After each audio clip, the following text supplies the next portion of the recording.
তবে বার্ষিক আয়ের দিক থেকে বেশ চমক দেখিয়েছেন ডাকসুর সাবেক ভিপি ও গণ অধিকার পরিষদের সভাপতি নুরুল হক নূর।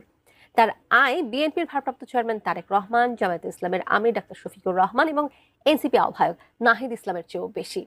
তাহলে নূরের মোট সম্পদের পরিমাণ কত? বার্ষিক আয়ের হিসাবে দেশের একাধিক শীর্ষ রাজনৈতিক নেতাকে ছাড়িয়ে গেছেন ডাকসুর সাবেক ভিপি ও গণ অধিকার পরিষদের সভাপতি নুরুল হক নূর। পেশায় ব্যবসায়ী নূরের বার্ষিক আয় 20,40,048 টাকা, যা বিএনপির ভারপ্রাপ্ত চেয়ারম্যান তারেক রহমান ও জামায়াতে ইসলামীর আমির ডাক্তার শফিকুর রহমান ও এনসিপির আহ্বায়ক নাহিদ ইসলামের ঘোষিত আয়ের চেয়েও বেশি। নিজেরই বড় ছেলে মির্জা ইয়াসির আব্বাস আসন্ন ত্রয়োদশ জাতীয় সংসদ নির্বাচনে ঢাকা ৮ আসন থেকে লড়তে যাওয়া বিএনপির এই স্থায়ী কমিটির সদস্য নির্বাচন কমিশনে যে হলফনামা জমা দিয়েছেন তাতেই উন্মোচিত হয়েছে আব্বাস পরিবারের অঢেল সম্পদের এই চমকপ্রদ চিত্র।